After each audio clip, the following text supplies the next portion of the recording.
저는 불의 의미라는 제목으로 말씀을 드리려고 합니다. 구약에서부터 이 불의 역사하심, 또 불의 나타남, 불을 통한 신약에 되어질 계시, 예표, 비유, 이러한 부분들이 많이 기록이 되어 있는데, 오늘 이 본문의 말씀이 굳이 히브리어를 헬라어로 번역하면서 불이라는 단어를 그대로 번역을 했습니다.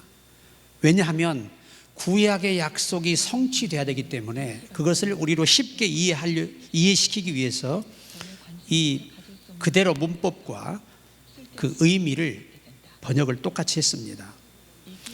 자, 오늘 우리가 이 본문의 말씀은 오순절날 성령이 이 지구상에 임재하시는 날이에요. 그리스도께서 승천하시고 언약하신 성령을 보내시는 이 순간이 오늘 본문의 장면입니다. 그런데 이 팩트가 뭐냐면 불입니다. 불. 이 원문 문법에서 가장 중요하게 다루는 부분이 불이에요. 불. 이 불은 목적격입니다. 그러니까 이 불로 표현하실 때 이것이 하나님의 목적이라는 거예요. 그리고 우리가 이제 혀 같은 경우는 소유격으로 번역을 했어요. 소유격으로 문법에. 제가 이스라엘에 있을 때도 이 원서를 연구하면서 그 이스라엘의 최고의 신학자들, 세계적인 신학자들, 제가 이 토론을 많이 했는데 그분들은 언제나 이 히브리어를 중시하고 헬라어를 중시합니다. 물론 사어가 되었지만 이것이 없이는 정확하게 이 성경의 의미를 전달할 수 없다는 겁니다. 굉장히 강조들 하시는데, 이 불이라는 말이, 오늘 이 불이 한 덩어리의 불이 나타나 가지고 이것이 이 혀 모양으로 갈라져요. 우리 불 모양 아시죠? 상상하는 불 갈라져 각 사람의 120명가량의 무리 위에 그 불이 머물더니 그들에게 징후가 나타나기 시작합니다. 이것을 우리는 성령의 임재라고 말하고 체험이라고 말합니다. 아주 중요하죠. 그래서 불이라는 말을 헬라어에서는 이 번역을 할 때 피로스, 해보세요. 피로스, 이 피로스로 번역을 했어요. 그러면 이 불이라는 말이 어디서 왔느냐가 중요하죠. 어원을 모르면 단어를 알아서 이해할 수 없어요. 그럼 이 불이 어디서 왔느냐가 중요하죠. 한 신하가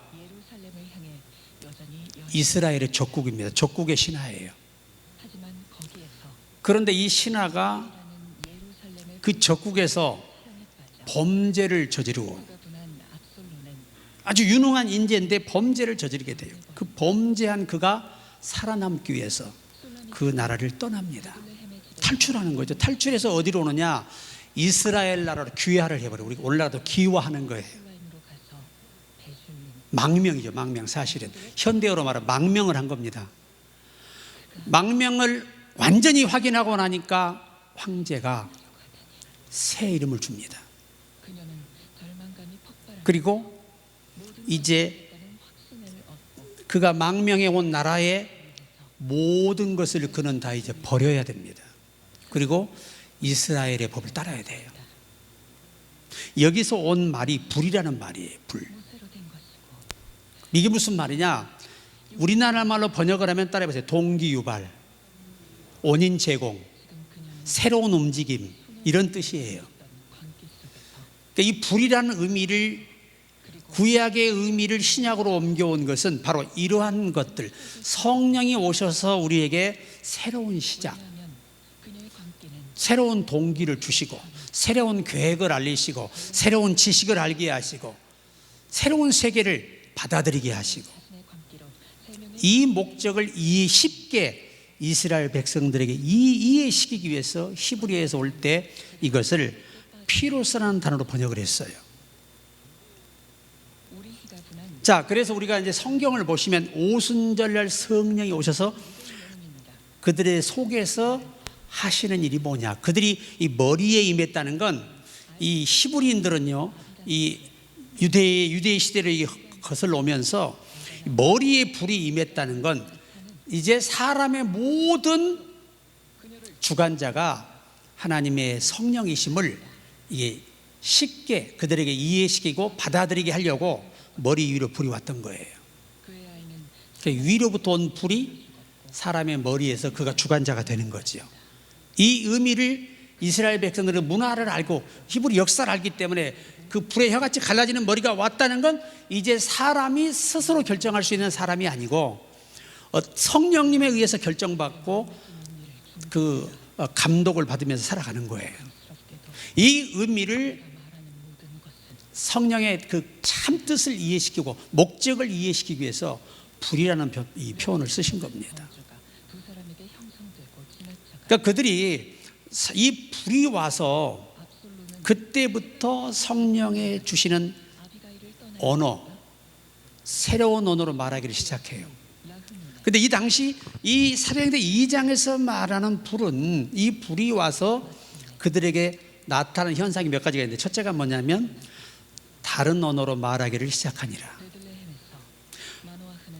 이것은 이 방언도 여러 가지가 있는데, 이 우리가 고린도전서 12장에 말하는 이 방언은 크로스산이라는 헬라어가 있어요.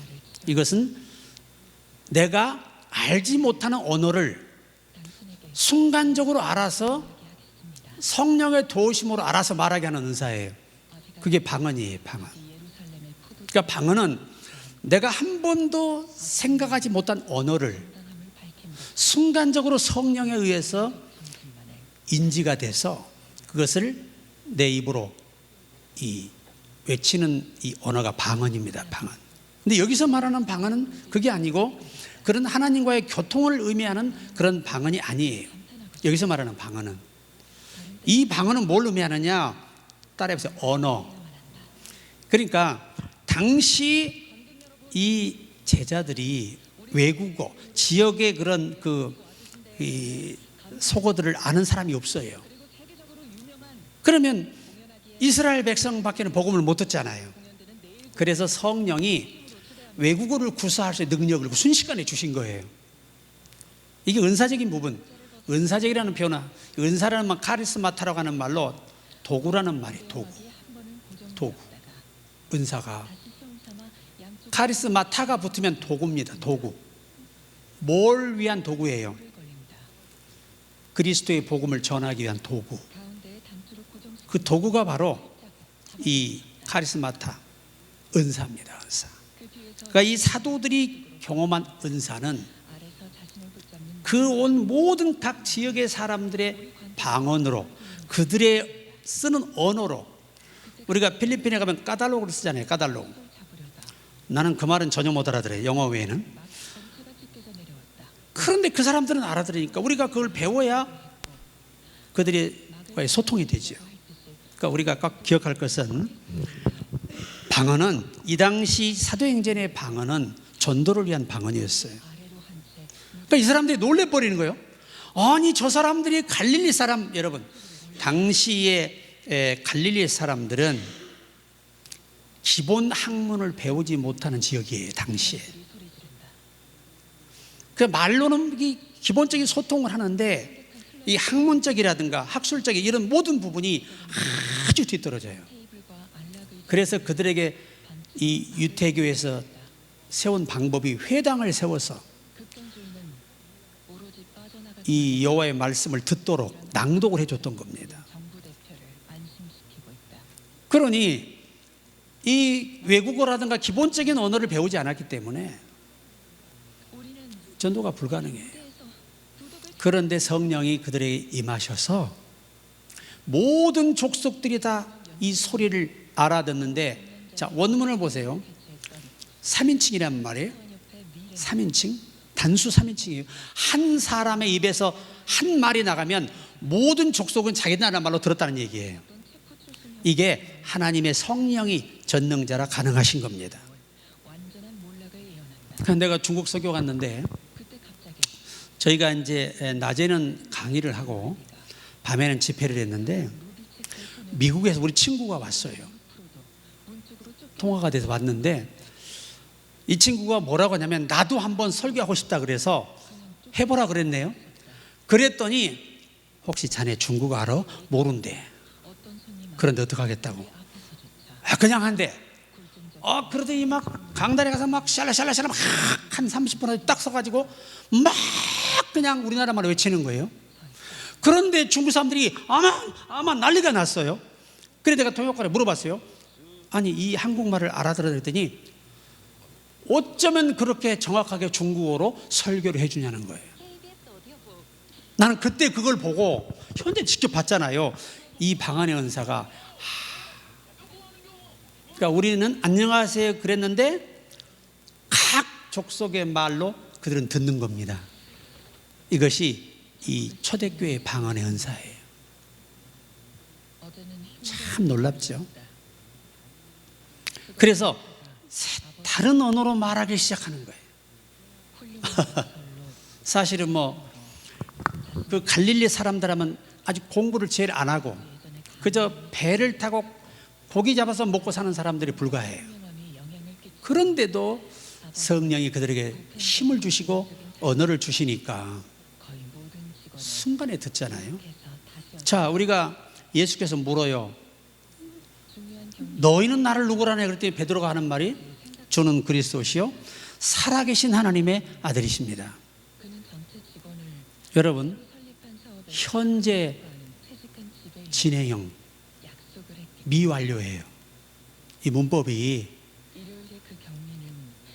그래서 예수님 하신 말씀이 바요나 시몬아 네가 복이 있다다. 이를 알게 한 것은 혈육이 아니요 네 부모가 아니고 선생도 아니고 아버지의 성령이시니라. 이게 무슨 얘기죠? 베드로는 아직 예수님이 누군지를 몰라요.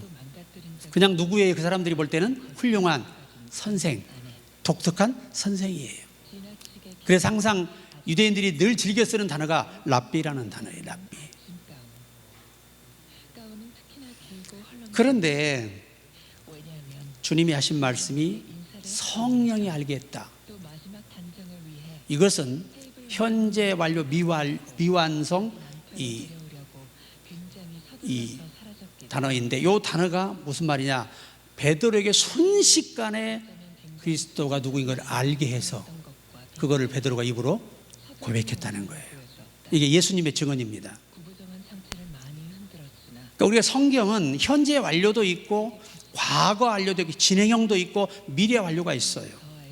근데 그 안에 문법에 이 어떤 문법의 이 목적격이냐 소유격이냐 역격이냐 대격이냐 이런 부분에서 해석이 완전히 달라집니다. 근데 이 불은 뭐라고요? 목적격이에요. 성령은 우리에게 오셔서 하나님 아버지가 기뻐하시고 인정하시는 언어를 사용하게 하시고 생각을 갖게 하시고 계획을 갖게 하시고 비전을 주시고 행하게 하시는 목적으로 오신 것을, 그리고 이제부터 너희의 모든 주체가 누구다? 성령이시다. 이것을 알게 하시려고 불이 머리에 왔던 거예요.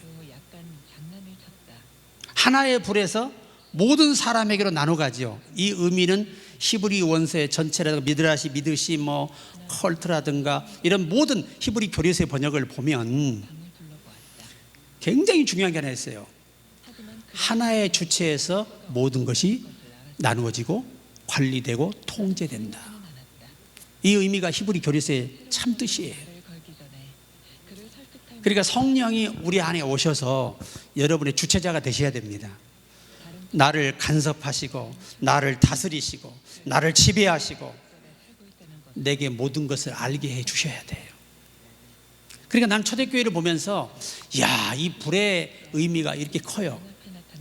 그러니까 이 언어학적으로 원인 동기 유발, 이 동기 유발이라는 말이 정확한 뜻이에요. 언어학적으로는. 그러니까 하나님이 성령이 오시니까 막 샘솟도록 솟아나는 샘물이 되는 것처럼, 늘 샘물이 내 안에서 나오는 것처럼 성령은 늘 우리가 새로운 것들을 깨닫게 하시고 새로운 것을 제시하시고 매일 하나님을 위해 살 것을 요구하시는 거죠. 그 다음에 우리가 이제 혀라는 말입니다. 두 번째, 혀. 소유격이에요. 소유격. 내게 주어지고 내 안에 머무는 의미를 줄 때 소유격이라는 문법을 씁니다. 그런데 이 말이 그로스 사이라는 말을 써요. 그로스 사이라는 말 안 쓰고 그로스 사이. 이 말은 어디서 왔느냐? 기능이라는 말에서 왔어요. 기능. 혀가 뭐 하는 거죠?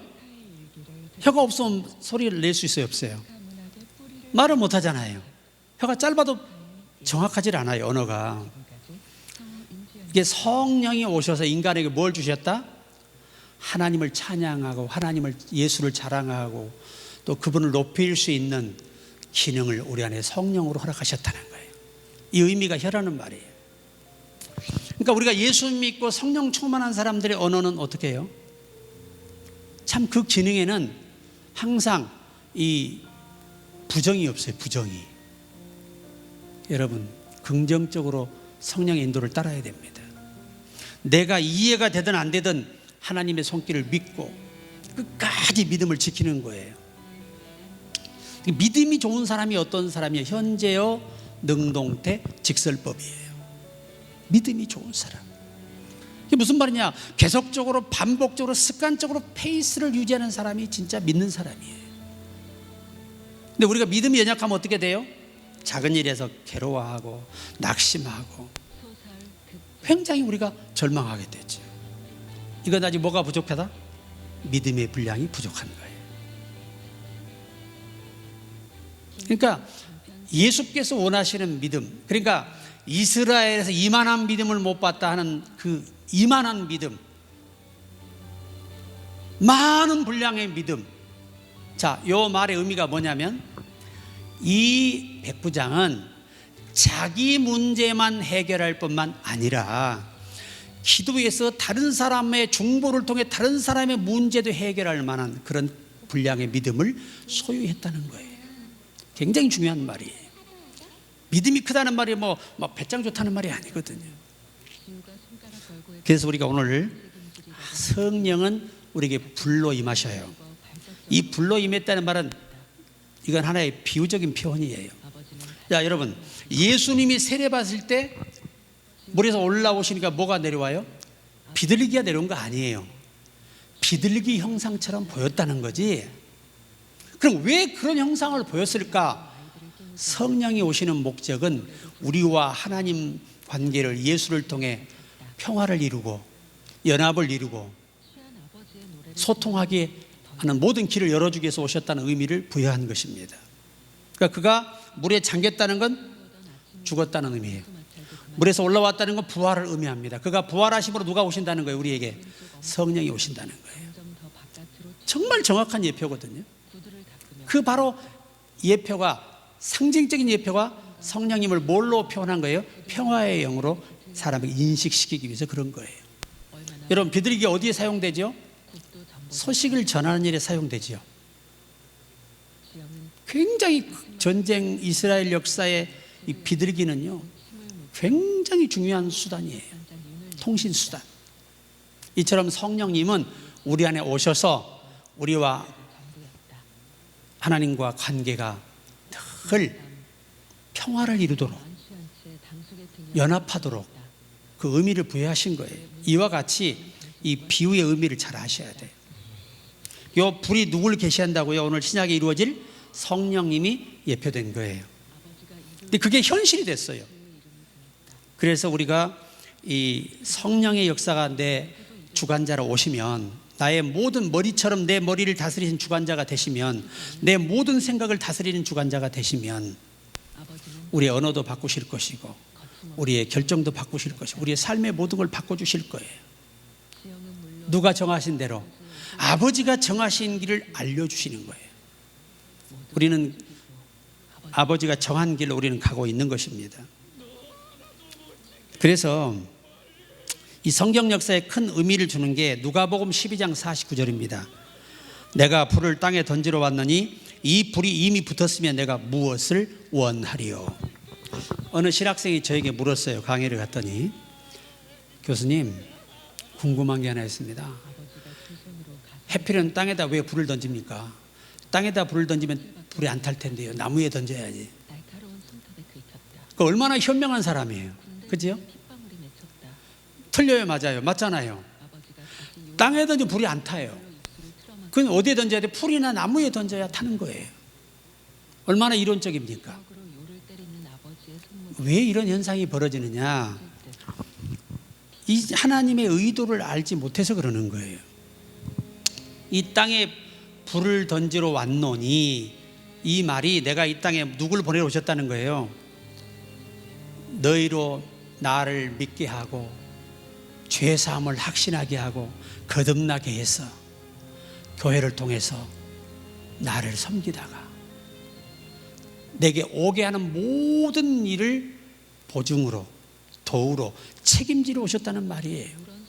그게 땅에 불을 던졌다는 말이에요. 근데 여러분 보세요. 만약에 예수님이 숲풀에 던지러 왔다 그러면 이게 상식으로 되는 거예요. 상식적인 거예요. 나무로 던져 왔으면 나무도 불타죠. 근데 탈 수 없는 땅에 던지겠다는 거죠. 이걸 히브리 교리서에서는 땅이라는 표현을 하나님의 정하신 범위로 번역을 해놨어요. 이게 무슨 말이냐?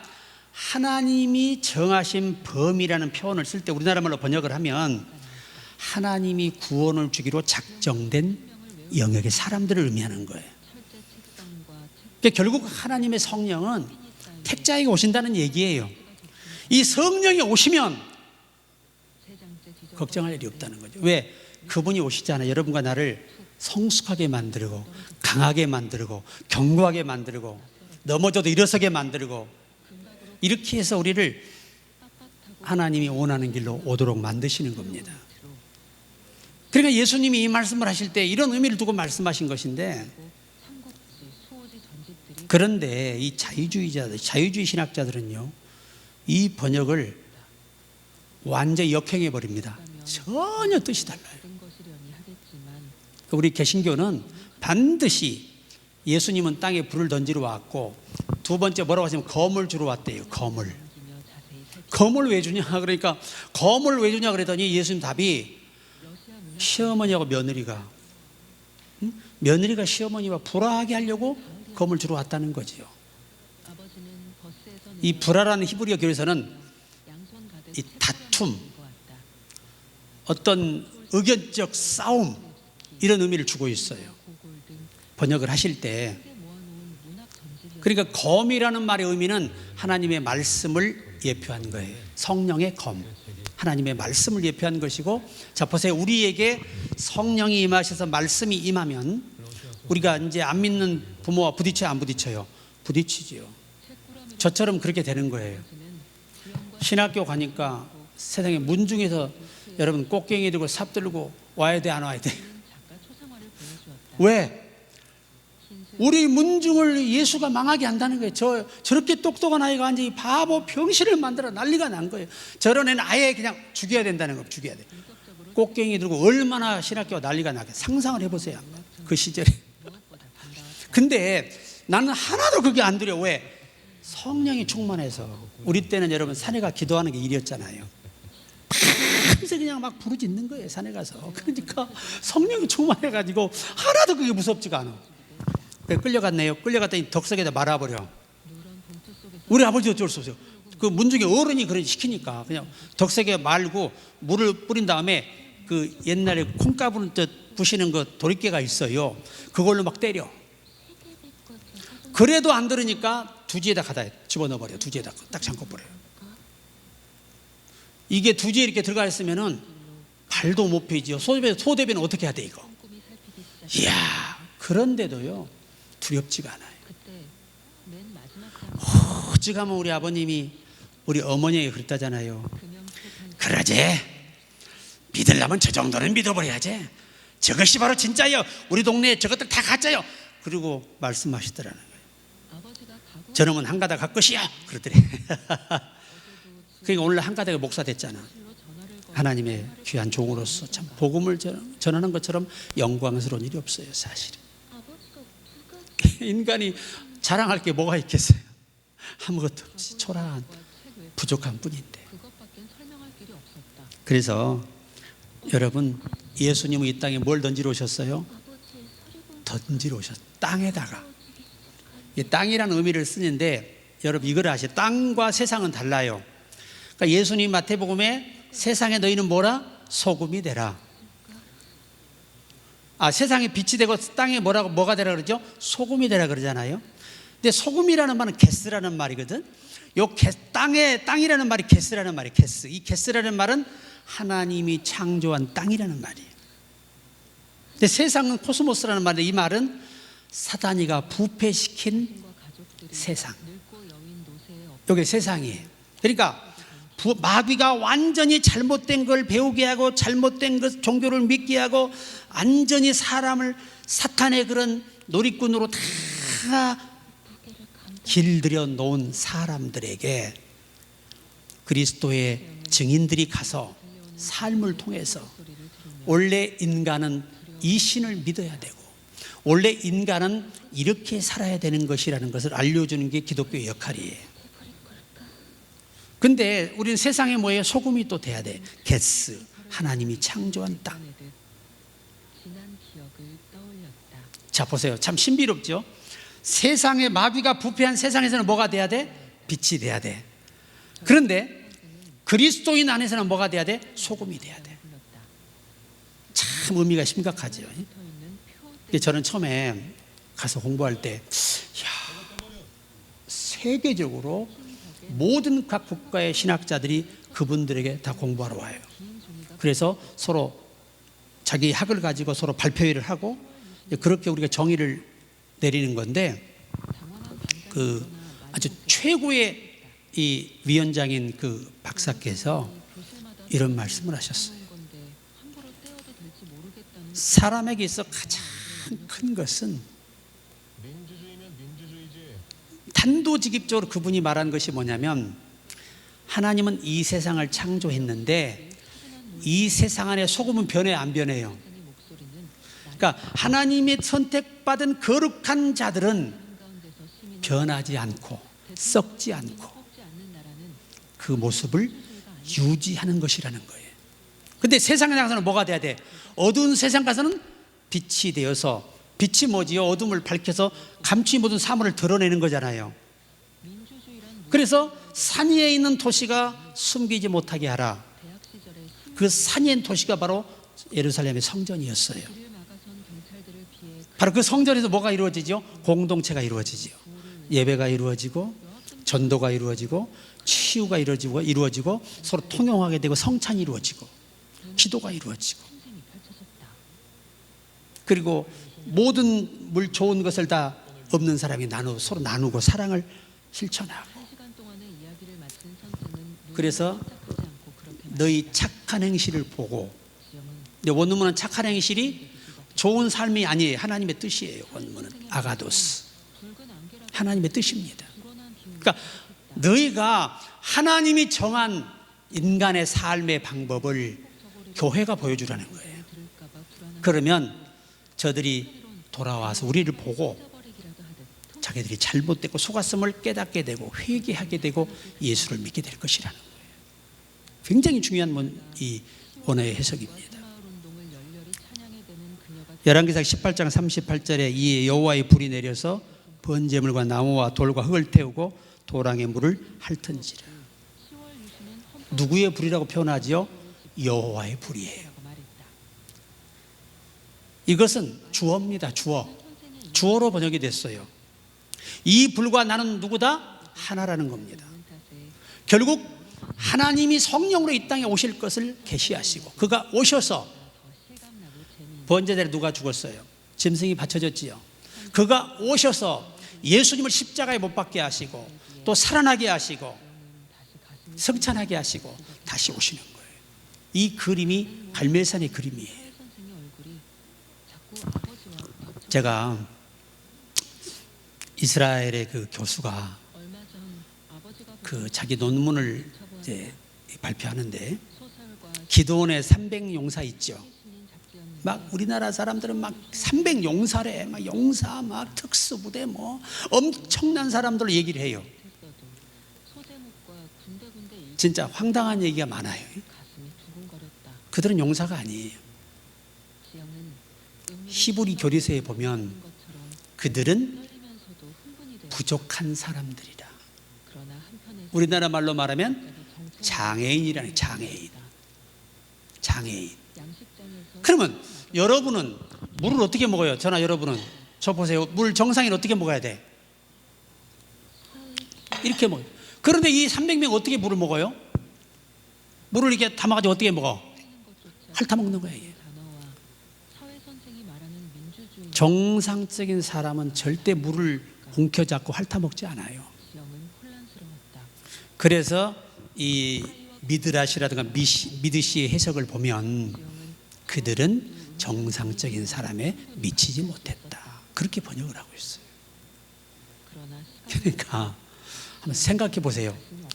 그 사람들이 가지고 간 게 뭐예요? 항아리하고 횃불이에요. 단소 2인칭이야. 딱 2개밖에 안 줬어. 그러면 전쟁터에 가는데 뭘 줘야 되는 거예요? 칼을 주든지 창을 주든지 화살을 들고 가야지 어떻게 그걸 들고 보내냐고. 근데 적이 비율이 7대3이야. 이건 싸울 수 있는 상황이 아니에요. 그런데 그런 적진에 맨정신인 사람 보내면 어떻게 될까요? 아마 심장이 멈춰버릴 거예요. 근데 얘네들은 뭐가 없어요. 그러니까 겁이 안 나는 거야. 그냥 이렇게 갔겠지. 이렇게 갔겠지 전부 다. 그러니까 여호수아가 부탁하는 게 뭐예요? 내가 명령하면 항아리를 일제히 깨고 소리를 질러라. 장애인들 소리 잘 질러 안 질러? 난리 납니다. 하나만, 내가 장애인들 봉사만 해봤잖아요. 한 애가 우는데 온 집이 다 내려앉을 것 같아요. 절제가 안 됩니다. 통제가. 자, 이런 사람 300명이 소리 지르면 어떻게 될까요? 잠자다가 얼마나 놀랬겠어. 항아리 소리도 얼마나 커. 이스라엘 항아리는요, 우리 항아리하고 달라요. 우리보다 2배 뜨겁게 굽니다. 그래서 깨뜨리면 소리가 2배가 커요. 우리나라 것보다. 당시 전승에 전해오는 사본에 있습니다. 그러니 이걸 그냥 300개가 깨지면서 소리를 개들이 질렀으니 놀래 안 놀래요? 잠자다 우왕자가 저들이 다쳐 죽잖아요. 하나님은요, 대단한 사람 쓰지 않아요. 우린 영적으로 한없이 부족한 자, 약한 자가 되시길 바라요. 주 앞에서. 그래야 존귀하게 쓰임 받는 겁니다. 그럼 보세요. 여호와가 그렇게 그런 애들을 택한 이유가 뭐예요? 정상적인 사람을 데리고 300명이 그 적을 다 무찔렀다? 어떻게 돼요? 기가 그냥 하늘까지 다 가지고 으아 하고 왔겠지. 근데 걔들은 어떻게 하고 와요? 이렇게 오는 거야. 그러니 걔들 보고 누가 이겼다고 말할 수 있냐 그 말이에요. 하나님은 그런 분이에요.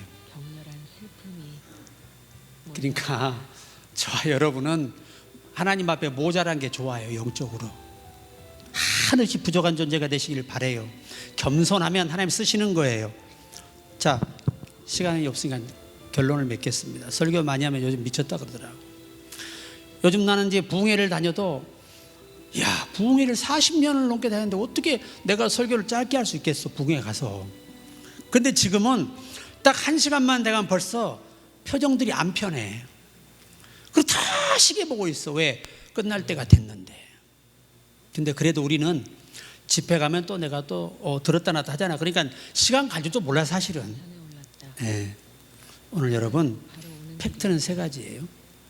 첫째는 왜 하나님은 불덩어리로 사람들의 눈에 비치셨을까? 그 불이 뭐라고요? 동기유발.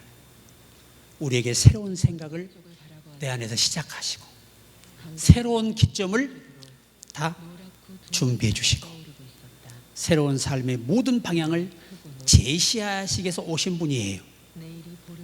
이게 불이에요. 불. 그래서 피로스라고 한다. 혀는 뭐라고 제가 말씀드렸죠? 혀는 기능.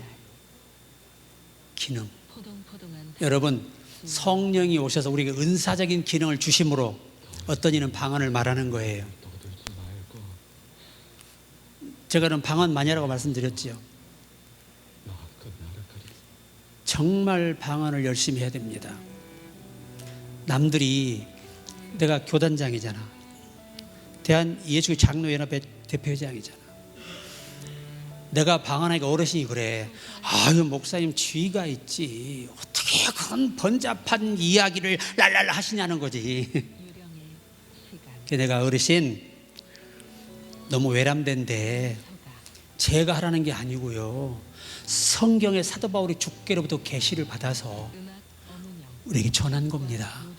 제가 했으면 질책하셔도 되는데 지금 이걸 나무라시는 건 나를 나무라는 게 아니라 요걸 하라고 하신 하나님을 나무라 하신 것이니 회개하십시오 그랬어. 그랬다고 나한테 딱 이렇게 마셔. 남 목사 많이 컸네 그래요. 그게 많이 큰 겁니까?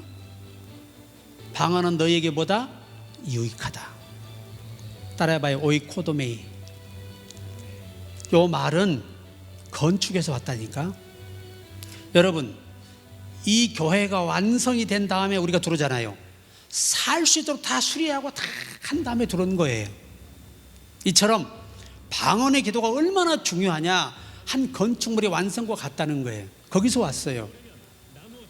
그분이 우리 몸을 건축물 성전 삼아서 우리 안에 오셔서 나의 주인이 되시고 나의 모든 부족한 분들을 고장나면 수리도 해주시고 꾸며도 주시고, 이러한 일을 방언 기도가 하나님의 이 성령의 움직임을 강력하게 만드는 이 원동력이라는 거예요. 그래서 방언이 유익하다고 바울이 말씀하고 누구보다 방언을 바울이 많이 했어요. 저는 산에 가서 기도할 때 우리 목사님들하고 올라가면요, 이제 6시에 올라가야 밥을 먹고 그리고 도시락을 싸갖고 합니다. 왜? 부르지도 않고 배가 엄청 고파 12시 되면 그때 또 다시 밥을 먹고 화이팅하고 또 찬송을 1시간 그때는 손바닥이 보이지도 않아요. 착착착 하면서 밤새 부르짖고 새벽에 내려와서 새벽 예배 4시에 드리는 거예요. 그때는요. 우리도 성령이 지금 내 머리 위에 오셨다는 말이면 내 온 존재의 주관자로 오셨다는 말이에요. 그분을 인정하고 그분을 사모하고 그분을 갈망하고 그의 도우심을 구할 수 있기를 바랍니다. 그리고 우리에게 이 성령은 혀를 주셨어요. 성령의 역사의 또 하나의 묘사가 불의 혀같이예요. 성령은 우리에게 오셔서 놀라운 기능들을 각자의 다 은사로 배부하셨어요. 굉장히 중요한 거예요. 그리고 오늘 본문의 마지막에 가서 핵심이 그겁니다. 성령의 충만함을 받고. 이 충만함이 어디서 왔느냐, 이게 중요해요. 어떤 분들은 뭐 샘물에서 왔다 해가지고 막 이렇게 해석을 해가 자유주의자들은 확 넘치걸 말해요. 그렇지 않아요. 원문은 홍수에서 왔어요. 홍수. 사람이 자기 힘으로 헤엄칠 수 없는 강에 강력한 물살에 의해서 떠내려가는 걸 의미하는 거예요. 성령 충만이 뭐냐? 이건 열정이 충만의 의미가 아니에요. 진정한 충만은 내가 그분의 모든 힘에 붙들리고 짓밟히고 지배당하고 그분의 뜻을 따를 수밖에 없는 사람을 성령 충만이라고 말하는 거예요. 그러니까 내가 얘기했잖아요. 결론이 다이내믹 파워 스피리추얼. 성령의 역사는 다이나믹은 부드럽다는 말이잖아요.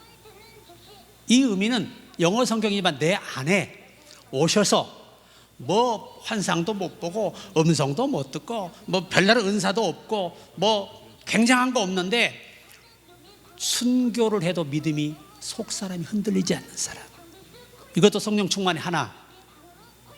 그 마지막 하나는 다이너마이트 파워 스피리추얼 그럽니다.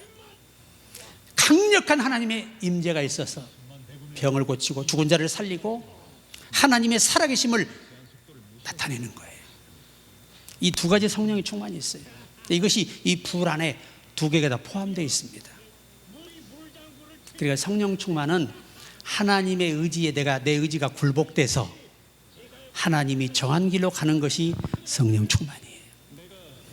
그러니까 우리 오늘 여러분에게도 이미 성령은 오셨고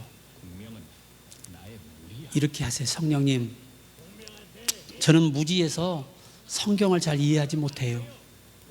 이해할 수 있도록 도와주세요. 성령님, 제가 오늘 어떻게 살아야 할지 모르겠어요.